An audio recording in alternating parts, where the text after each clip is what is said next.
Hey guys, it's the Radical One back at you with another GG Retro box. Yes, this is my third one, and I'm loving these mystery boxes. You haven't heard of the GG Retro box? They are pretty much a retro nostalgia. You buy mystery boxes from them, and you always get good surprises. Now the prices vary, but on your first purchase, you'll get 15% off with my discount code. I feel like where my collection is at right now is always hard to impress me, but GG Retro box doesn't let down. And this is a good way for somebody who's like new into collecting to start their collection. These mystery boxes are on point, and I definitely think a lot of you guys will like them. So make sure you guys hop on this deal of these mystery boxes. My code, do not forget it, it's in the description. And also remember guys, GG Retro Box is a treasure trove of retro nostalgia. Definitely don't miss out.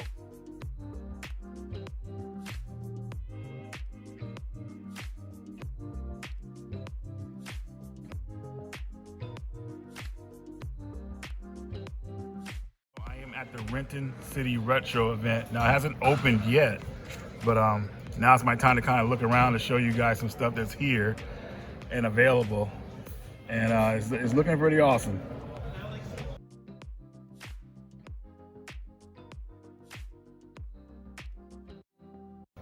Okay, so this is the million.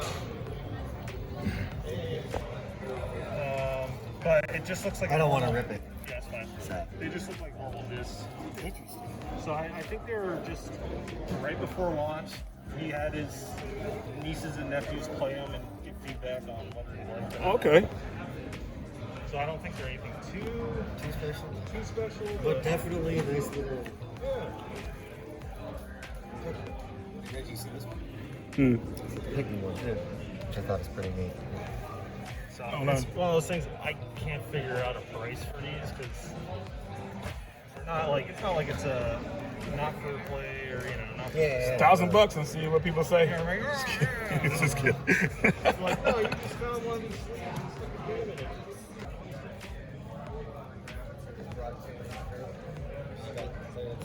The wedding Bowser.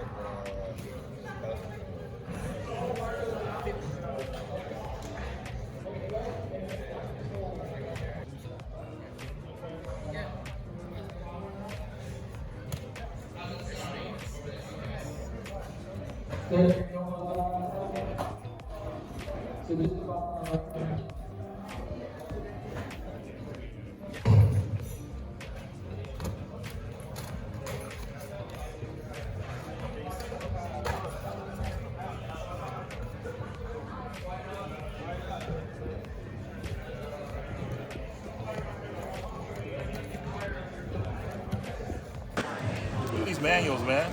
That's what I'm talking about.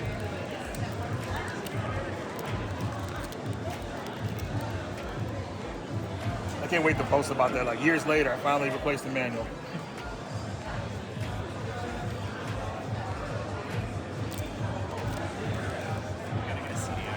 Cool.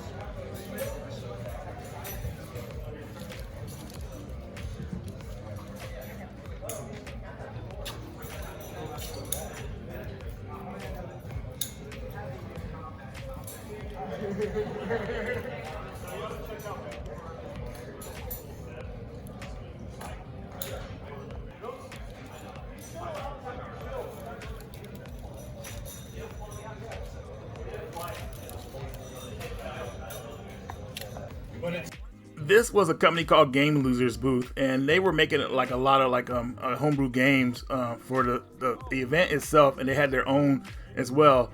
But it was funny, they hooked me up with this game right here, which I'll show you later in the video. This is called Game Hoarders. This game is hilarious, but I love that these events have exclusive stuff like this. I've known him for over a dozen years, and we have this cycle where we're just 3 weeks of constant communication followed by 3 weeks of intermittent texts that were clearly much longer and deleted, and then characters as you're trained in the game, Masters. So in a sense, it's kind of like playing Uno. But I brought a bunch of gifts, so if anybody wants to play and then beat me, I have a lot of cool swag to give out. And even if you don't beat me, I might give you something. So get in line and let's be fun. What if Right on.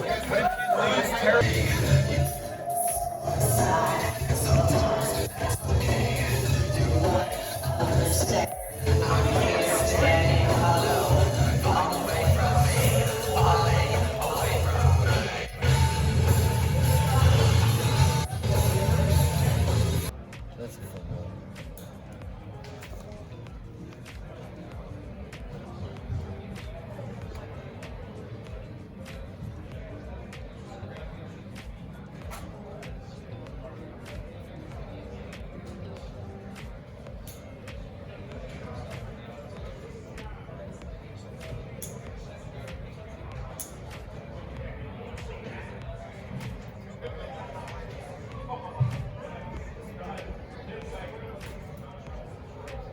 Would you make a trade for this? You got anything I want?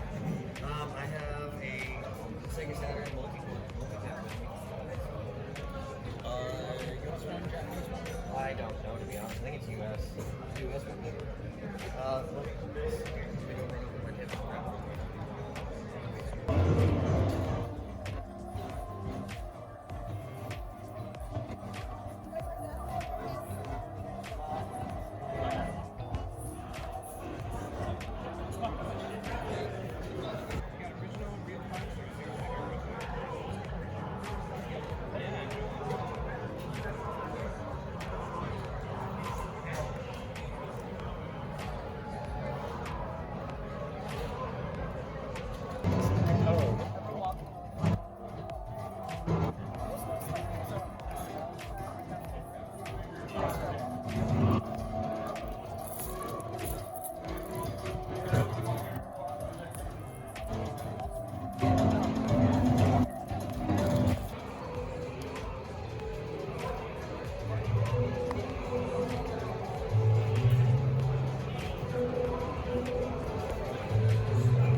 I don't want to get it, but I don't have it. I'll show it. Yeah, oh, yeah, there it is. I don't know if I have that. All right, so I feel like this is the perfect time to come in and do a little narration. So this show was a lot of fun. I found a lot of cool stuff, which you'll see later in the video. But man, it was just a blast seeing all my friends here, everybody come together. And I just love coming to events like this, man. If you ever have a chance to go to a gaming expo, if it's in your town or in your budget, definitely do it. It's just very nostalgic, and it's just cool, like hanging out with a lot of people with the same interests as yourself. Now, I do want to say I saw a lot of great prices at this show, but man, I saw some stuff going for a high dollar, and it made me think, like, I own a lot of that stuff, and it's like crazy to think like I paid retail for it, and now this stuff is like triple or quadruple what it's worth back in the day. So pretty insane stuff.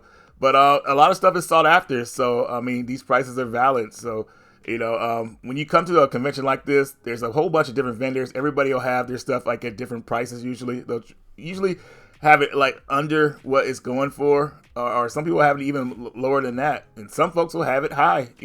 That's where you come in and do a little haggling. But here is some of the free play arcade I want to show you guys. I captured some footage of it before, but it was kind of messed up, so this is what little I had left. That was a weird looking arcade machine. And then here's some more games here, N64 stuff. I was thinking about getting this. I love how the seller had the labels on top, how they went out of their way to put labels on top of the N64 games, because back in the day, that annoyed a lot of people not having a label on the top so you know what you're looking at. But GameCube, Wii stuff here, some loose discs. If you have some cases at home, you can complete those, or you can just get the loose games itself if you're into that. And then here's some more sports games, or just uncommon games for the N64. N64 is such a weird system, man. I have a love-hate relationship with it. But overall, I mean, I think it would have been cool if it had lived up to what it should have been, and that's if the DD drive it came out for it in America. And here's some Game Boy Color games, advanced games, more N64 games, GameCube stuff. I know a lot of people have a craze for 360 right now. For some reason, that a lot of those games have jumped.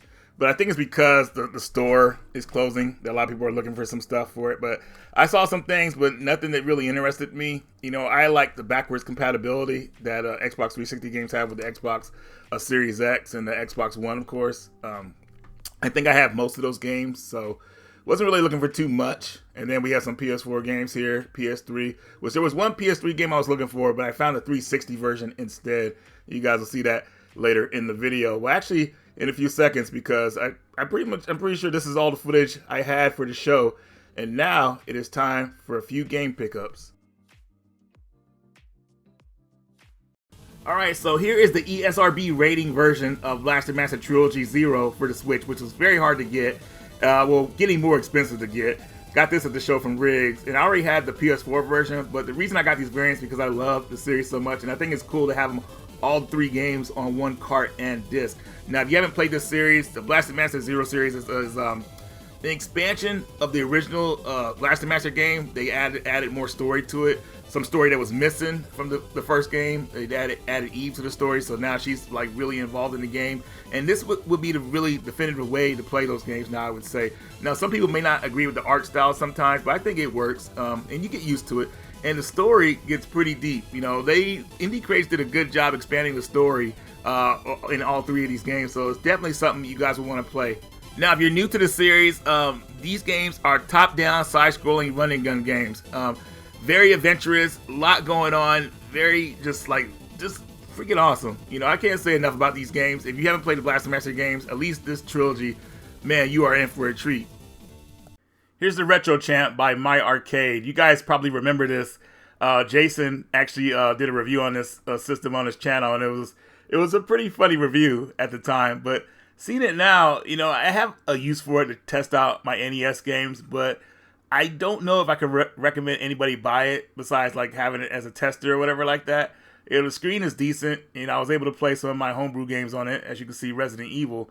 But other than that, man, I don't know. You guys let me know what you think about it. I mean, it is a portable NES, so that is cool. And you can play your Famicom games on it as well. Retro City Rampage DX. Now, I picked this game up again. I sold my original copy because I wasn't feeling it. But after playing Shakedown Hawaii and starting to love it, I said, you know what, let me give this one a chance again. So, if you like top-down, this game is all over the place. But it's actually just it's chaos, but it's fun chaos. Arcadey chaos.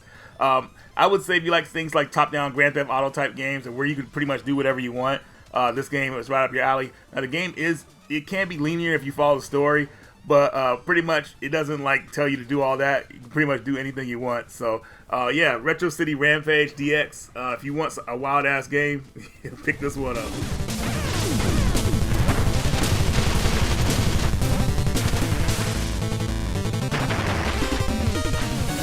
I got the Japanese versions of Need for Speed Own the City and Need for Speed Undercover. Now, if you haven't played Need for Speed Own the City, well, Carbon Own the City, you are missing out on an amazing game. This is probably the best Need for Speed game for the PSP. The soundtrack, even the storyline is pretty cool. Now, you go through a series of races where you have like a partner that helps you out, and like I don't want to go too much into it, but these are just more like a variance for me because I already own these games. But seeing the Japanese version, I thought, like, why not? They were like $5 a piece. Undercover, I haven't played that one too much yet on the PSP, so I don't know too much about it. But yeah, just Need for Speed games on the PSP. I think Own the City is probably the best one. But it really shows an effort, you know, even though, you know, the main game was on, like, I believe it was on PS2.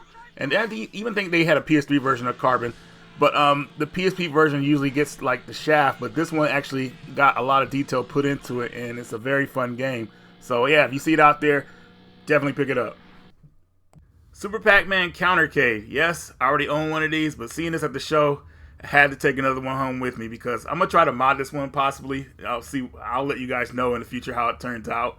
But yeah, I had to get this. I love these Countercades, especially this one. Feel it was well designed. I like the light up marquee on it.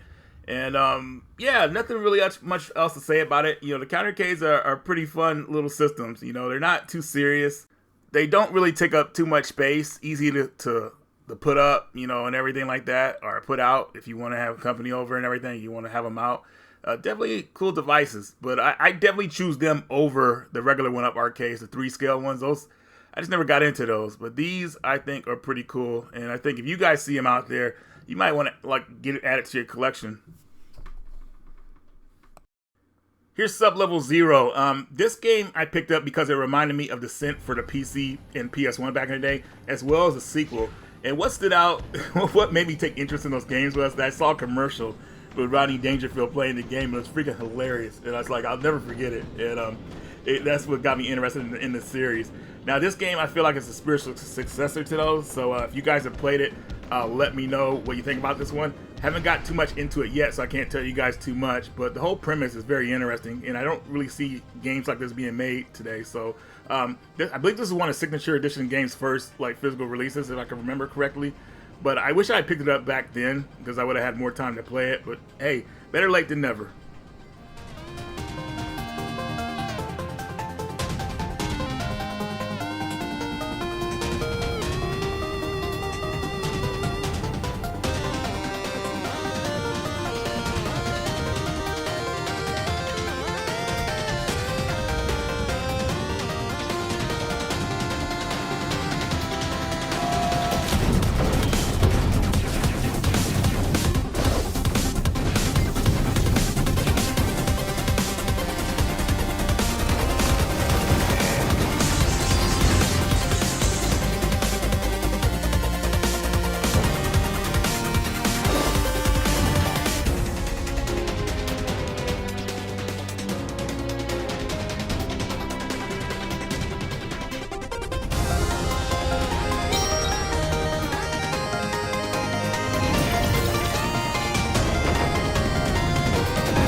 Hoarding Disorder. This was one of 10 that they were selling exclusively at the show. And this game plays like, if you guys have played Adventures of Lolo on the NES, that puzzle game, plays like that. But luckily, you can't get stuck in this game like you could in that one because there is a reset option to start things over in case you get a puzzle and you get stuck on it where you can't get out of it. So pretty much you're just trying to get to your NES games and move to the next room and straighten them out and collect them. So definitely something pretty cool and unique. Call of Juarez the Cartel is a game I've been wanting to play for years. And I was looking for this at the show. I was looking for the PS3 version because this game has online co-op via story mode, I believe. So looking for the PS3 version, but only can find the Xbox version, which I'm fine with. But mainly I picked this game up because it's pretty much the series in modern times. So I thought it might be cool, especially since it's co-op. Now, I don't know if it holds up to a lot of other people's standards compared to the other games, but I feel like this being the first game in the series that I'm going to really play through, I think I could kind of accept it, but we'll see how it goes, man. I don't know. It might have some glitches or something like that that'll piss me off, but I definitely want to give it a chance because I felt like, I don't know, this game, well, you know what, let me just play it and I'll get back to you guys later about it. But if you guys have played it, let me know what I'm getting into with this one because I'm very interested in it. Here is a Capcom value pack. This consists of 2 fighting games, Street Fighter 2 Hyper Fighting. Ugh, tired of playing that game. But we got Vampire, Darkstalkers Chronicles, which is the reason I picked this up. And that's all those games. If you haven't played the Darkstalkers games, I mean, Capcom tried to remake them. Well, they wanted to kind of like make a sequel for it. But I gotta admit, man, these games are almost damn near perfect. You know what I mean? Like, it'd be hard to kind of make a sequel that's better than the original games. So I guess that's a good reason why Capcom maybe moved on from it, or maybe just didn't have enough interest from fans in it. Who knows? But either way, we got 3 games out of them, and they are freaking awesome. Here's another Capcom value pack with a Third Strike Street Fighter 3 and Capcom vs. SNK Part 2. Now, Capcom vs. SNK Part 2, I haven't played that game in a long time, and putting this back in, I was like, dude, this game, man, freaking amazing. Capcom really did a service to the SNK characters, in my opinion. And, yeah, I just think this game is like just, I don't know how popular it is on the fighting game scene. You know, I don't think it's, like, I don't know if it's being played at tournaments still. But, man, this game is a lot of fun and showed a lot of potential that Capcom had for the SNK characters. And hopefully, well, at the time, we were hoping for a Capcom vs. SNK 2, but it was never made. But man, so happy we got these 2 games. Capcom really did SNK a service doing this. Crack shoot! Power away! Right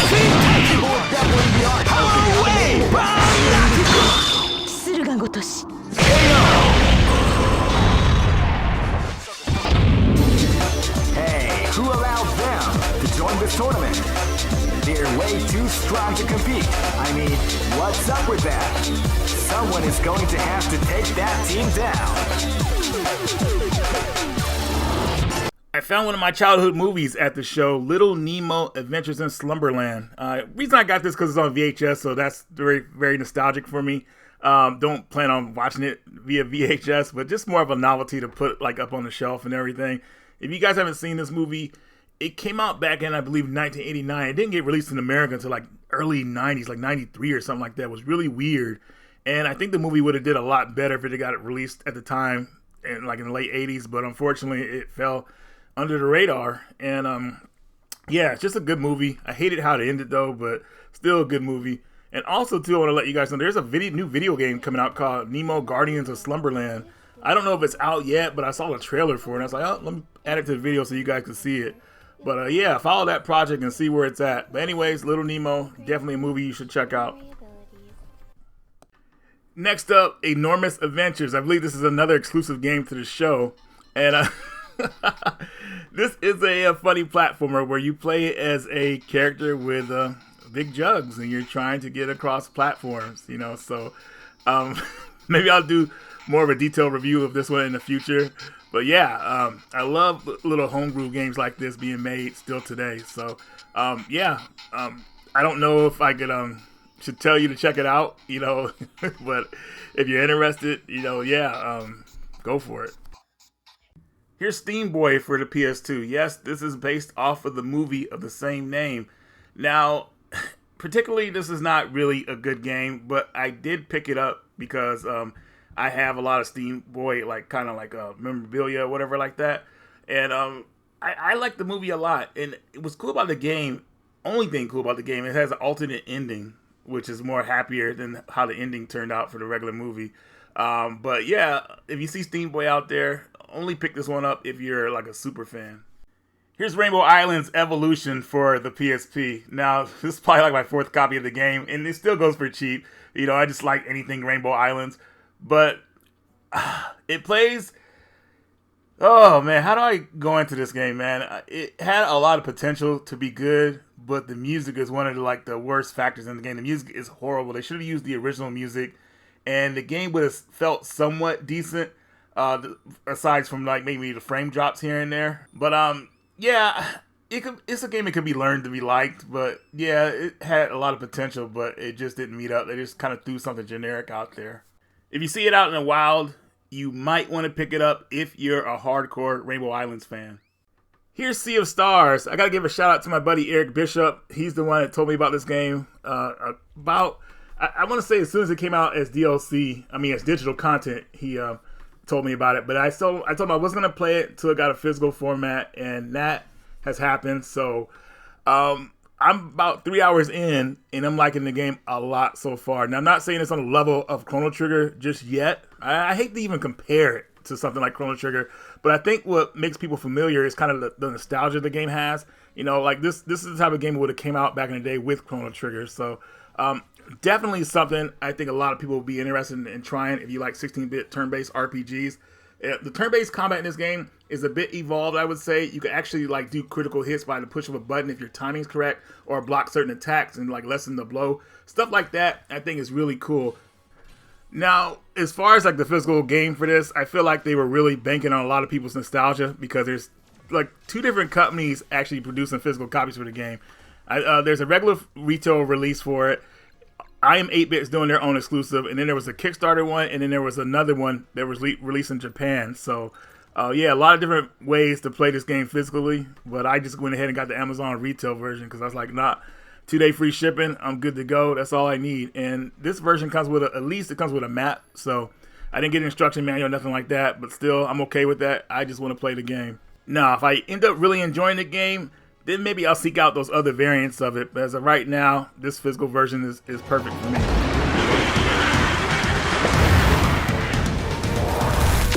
Alright guys, so that's going to do it for today's video. Hope you guys enjoyed. I love going to these type of conventions, and I'll be announcing a couple more I'm going to this year. But anyways guys, that's all I got for you in this video. Thank you for watching The Radical One, and I will see you all later.